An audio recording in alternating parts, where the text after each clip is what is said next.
your answers to an answer sheet. Man wants to place an order by telephone for some office stationery.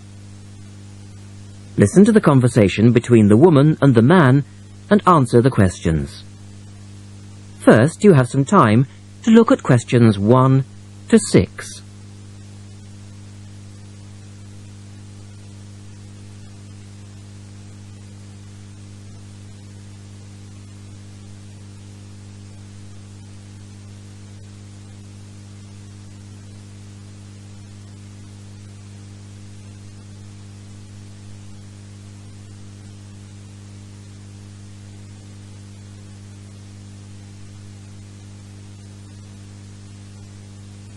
Now we shall begin. You should answer the questions as you listen, because you will not hear the recording a second time. Listen carefully and answer questions 1 to 6.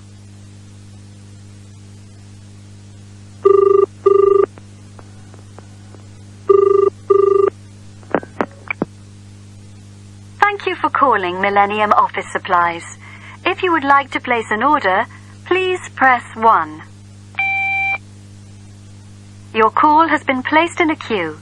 A customer service operator will be with you shortly.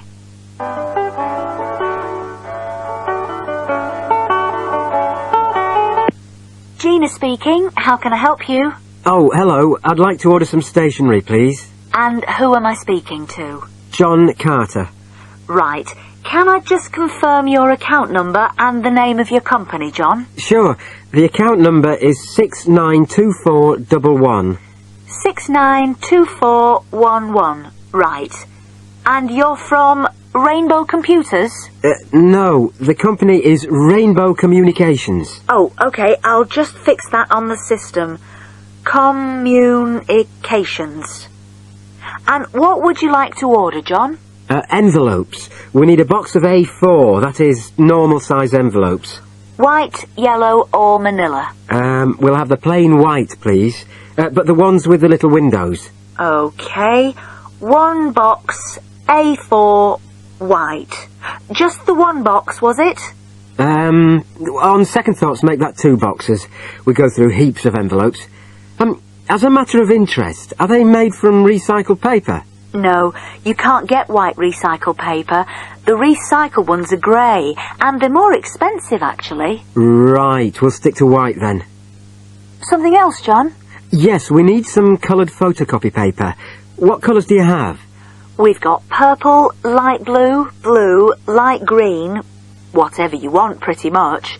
There are 500 sheets to the pack. Right, let's see. We're going to need a lot of blue paper for our new price lists. So, can you give us 10 packs, please? Make sure it's the light blue, though. 10 packs of the light blue. The woman asks the man if he needs anything else. Look at questions 8 to 10.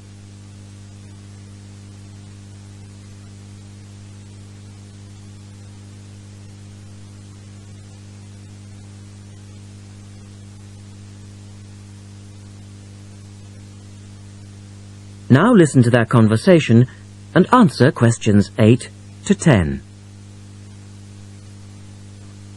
Anything else that we can help you with?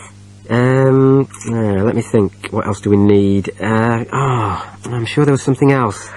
Pens, paper clips, fax paper, computer supplies, office furniture? Oh yes, we need floppy disks. Do you have those nice coloured ones? Yes, but they're a bit more expensive than the black ones. Oh, that's all right. I'm not paying anyway. Right. Floppy disks. And what about diaries for next year? We've got them in stock already, and it's a good idea to order early. No, I think we're all right for diaries. But something we do need is one of those big wall calendars. You know, one that shows the whole year at a glance. Do you stock those? We certainly do. OK, can you include a wall calendar then, with the other stuff? Just make sure it's got the whole year on the one side. Sure. And do you have a copy of our new catalogue? No, I don't, but could you send one? Yes, I'll pop one in with the order. You'll find it a lot easier to remember what you need if you have our catalogue in front of you next time. Yes, good idea. And when can you deliver this? Should be with you tomorrow morning. Can you make sure that it's not after 11:30 a.m? Because I have to go out at 12. There's only myself here on Fridays. Fine. I'll make a note on the delivery docket that they should deliver before 11:30. Thanks very much. Thanks. You now have half a minute to check your answers.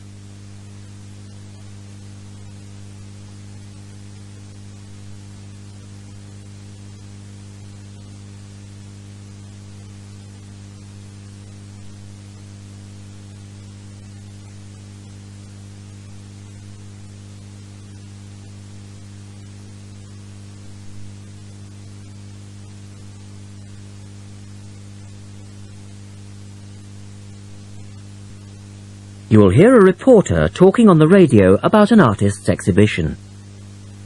Look at questions 11 to 18.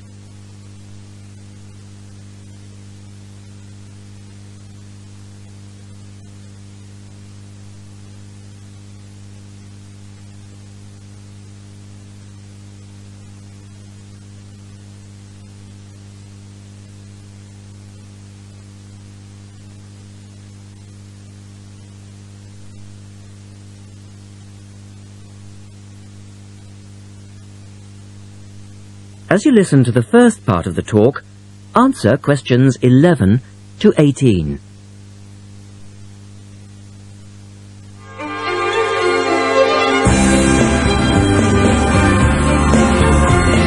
And now for some information on local events and activities. A couple of announcements for art lovers and budding artists alike. First, a new collection of artwork is going on show to the public next month in the form of an artist's exhibition. The exhibition will include many different types of art, over 100 different pieces by 58 artists from the local area. It's being held at the Royal Museum, which, for those of you who are unfamiliar with the area, is located opposite the library in West Street, right on the corner. The actual address is number 1 Queen's Park Road. It isn't difficult to find. The exhibition will run for 9 weeks and will begin on the 6th of October and continue until the 10th of December. So there's plenty of time for you to go along and have a look, and I'm sure that will be worth doing. What will you see there? Well, amongst the items on display will be some exciting pieces of modern jewellery, furniture, ceramics, metalwork and sculpture. To give you some examples, local artist Kate Main will be there to discuss her collection of pots and bowls that she has made to resemble garden vegetables.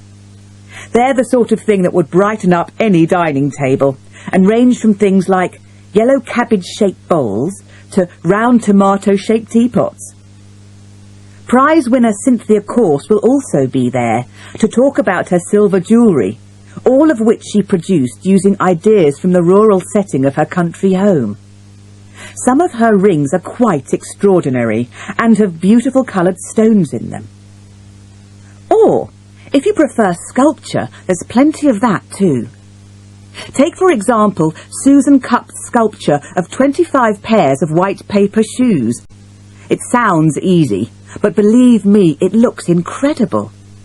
All of these items, along with many others, will be on sale throughout the exhibition period.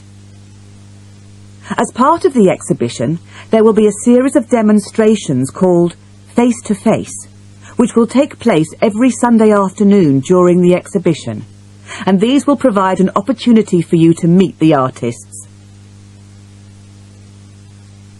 Now look at questions 19 and 20.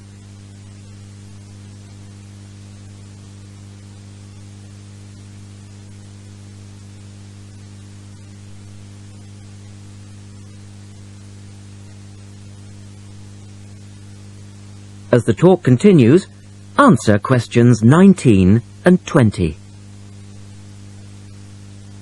The second set of activities are for those who would prefer to indulge in some artwork themselves.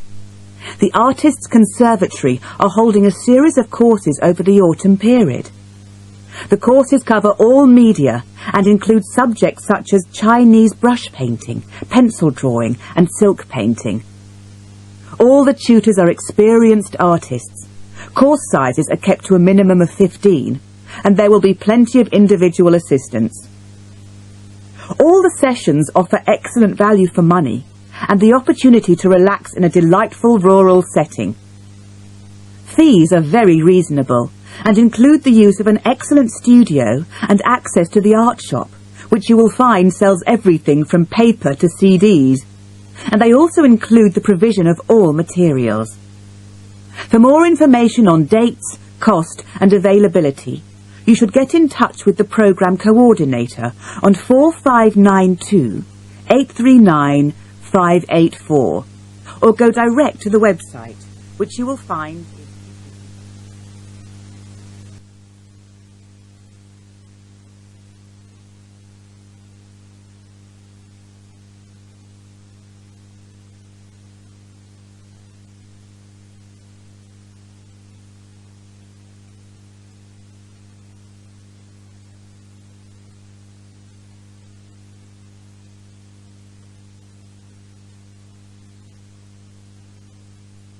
You will hear an interview with a wildlife specialist called Alison Sharp talking about bears.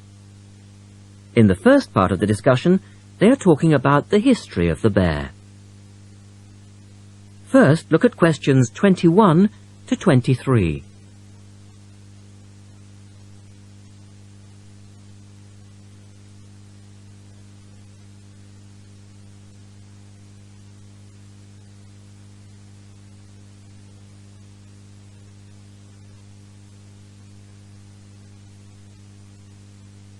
Now listen to the first part of the interview and answer questions 21 to 23. Sharp has spent much of her life researching bears, and in particular, bears in danger of extinction. She is the author of a recent book on bears, and we welcome her to the studio today. Thank you. Delighted to be here. First of all, can you give us a quick overview of the history of the bear family? Well, the bears we know today actually have as their ancestors bears which have been evolving for some 40 million years. We have fossils of the earliest true bear, and it's important to emphasize this because some creatures are called bears but are not. Such as koalas, for instance. Yes, exactly. Fossils of the true bear show a small dog-sized animal with characteristics that show a blending of dog and bear traits. So the general belief is that dogs and bears were of the same family? Yes, that's the theory. And then we see the arrival of the early cave bear.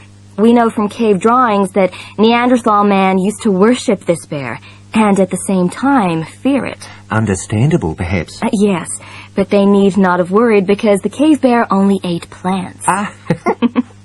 In fact, the cave bear survived 2 ice ages, but then became extinct. In the second part of the interview, Alison talks more about the situation of bears today. Look at questions 24 to 30 first.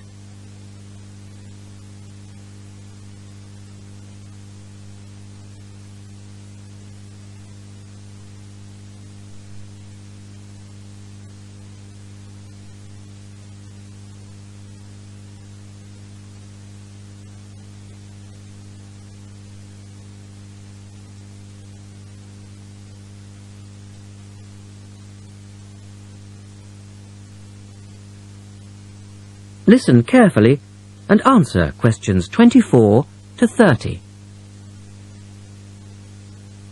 So, how many bears can we find today? And are any of them in danger of extinction? Well, I'll answer your first question first. There are 8 species of bear in all, among them the American black bear and the brown bear, from which evolved the newest species of bear, the polar bear. So, how old is the polar bear? Oh, he's a relative newcomer, just 20,000 years old. And could you tell us a little about them? Which is the largest bear, for instance? Well, the largest bear existing today is either the polar bear or the brown bear. Right. Don't we know? Well, it depends which criteria you use. The polar bear is the heaviest. The male weighs up to 1,500 pounds, but his narrow body actually makes him look smaller than the much more robust brown bear. So the brown bear appears the biggest. Yes. And the smallest? Well, the sun bear is the smallest of the 8 species. They only weigh between 60 and 145 pounds. That makes him a comparative junior. Yes. And then next we have the so-called giant panda. But that's a small bear too, comparatively speaking. And are all bears meat eaters? No, not at all. In fact, the giant panda is almost entirely herbivorous, living on a diet of 30 types of bamboo. Ah, yes, of course. Pandas are famous for that. And another interesting bear is the sloth bear, which eats insects, particularly termites. He can turn his mouth into a tube and suck the insects out of their nests. So, going back to my second question, are bears really in danger of extinction? Yes, indeed, they are. The sun bear in particular, as they've been hunted almost out of existence. And the habitat of the panda is also being reduced on a daily basis. Can anything be done to reduce the threat to these endangered species? I know, for instance, that it's very hard to breed bears in captivity. Yes. Well, I think that by raising people's awareness generally, we can reduce conflict between humans and animals. To stop the slaughter in parts of the world where bears are still hunted, supposedly in self-defense or to protect livestock, but often quite unnecessarily. And we can also encourage governments to preserve the natural environment of the bear, rather than allow the areas where they live to be systematically destroyed in the name of progress. Yes, of course. And in addition to these global efforts, all profits from the sale of my book will go toward the United Nations Bear Protection Program. That's wonderful. And with the news coming up, thank you for your time, Alison, and best of luck with the book. Thank you very much. You now have half a minute to check your answers.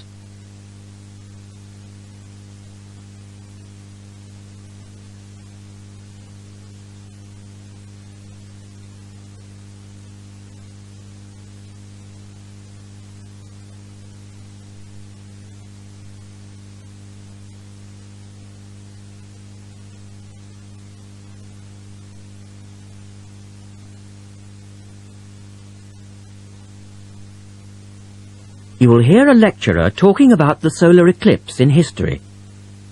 First, you have some time to look at questions 31 to 36.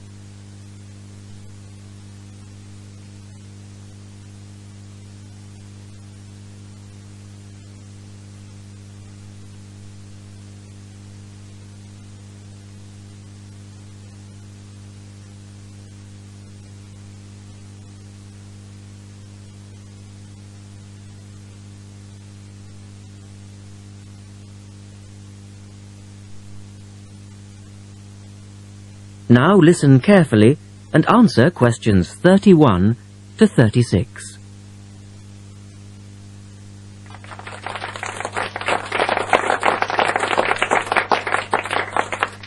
Good evening, and welcome to this month's Observatory Club lecture. I'm Donald Mackey, and I'm here to talk to you about the solar eclipse in history. 1,000 years ago, a total eclipse of the sun was a terrifying religious experience. But these days, an eclipse is more likely to be viewed as a tourist attraction than as a scientific or spiritual event. People will travel literally miles to be in the right place at the right time to get the best view of their eclipse. Well, what exactly causes a solar eclipse when the world goes dark for a few minutes in the middle of the day? Scientifically speaking, the dark spot itself is easy to explain. It's the shadow of the moon streaking across the Earth. This happens every year or two, each time along a different, and to all intents and purposes, a seemingly random piece of the globe.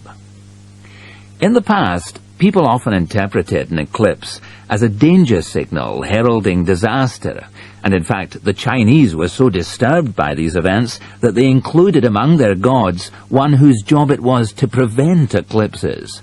But whether or not you're superstitious or take a purely scientific view, our earthly eclipses are special in 3 ways. Firstly, there can be no doubt that they're very beautiful. It's as if a deep blue curtain had fallen over the daytime sky as the sun becomes a black void surrounded by the glow of its outer atmosphere. But beyond this, total eclipses possess a second, more compelling beauty in the eyes of us scientists, for they offer a unique opportunity for research. Only during an eclipse can we study the corona and other dim things that are normally lost in the sun's glare. And thirdly, they are rare. Even though an eclipse of the sun occurs somewhere on Earth every year or two, if you sit in your garden and wait, it will take 375 years on average for one to come to you. If the moon were any larger, eclipses would become a monthly bore. If it were smaller, they simply would not be possible. The ancient Babylonian priests, who spent a fair bit of time staring at the sky, had already noted that there was an 18-year pattern in their occurrence, but they didn't have the mathematics to predict an eclipse accurately. In the second part, the speaker talks about a number of scientists. Look at questions 37 to 40.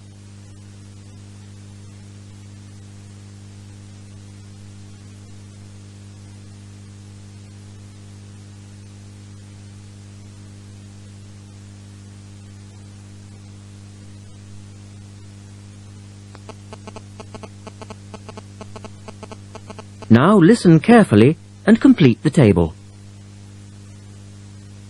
It was Edmund Halley, the English astronomer, who knew his maths well enough to predict the return of the comet, which incidentally bears his name, and in 1715 he became the first person to make an accurate eclipse prediction. This brought eclipses firmly into the scientific domain, and they've since allowed a number of important scientific discoveries to be made. For instance, in the eclipse of 1868, two scientists, Janssen and Lockyer, were observing the sun's atmosphere, and it was these observations that ultimately led to the discovery of a new element. They named the element helium, after the Greek god of the sun. This was a major find, because helium turned out to be the most common element in the universe after hydrogen. Another great triumph involved mercury. I'll just put that up on the board for you now. See, there's Mercury, the planet closest to the sun, then Venus, Earth, etc. For centuries, scientists had been unable to understand why Mercury appeared to rotate faster than it should. Some astronomers suggested that there might be an undiscovered planet causing this unusual orbit, and even gave it the name Vulcan. During the eclipse of 1878, an American astronomer, James Watson, thought he'd spotted this so-called lost planet. But, alas for him, he was later obliged to admit that he'd been wrong about Vulcan and withdrew his claim. Then Albert Einstein came on the scene. Einstein suggested that, rather than being wrong about the number of planets, astronomers were actually wrong about gravity. Einstein's theory of relativity, for which he's so famous, disagreed with Newton's law of gravity in just the right way to explain Mercury's odd orbit. He also realized that a definitive test would be possible during the total eclipse of 1919, and this is indeed when his theory was finally proved correct. So there you have several examples of how eclipses have helped to increase our understanding of the universe. And now let's move on to the social aspects, and I think you'll find... You now have half a minute to check your answers.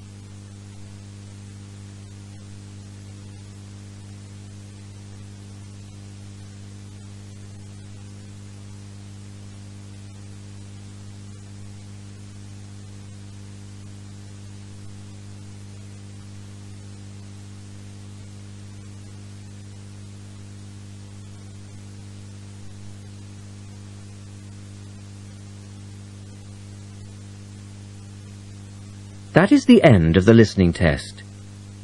At the end of the real test, you will have 10 minutes to transfer your answers to the listening answer sheet.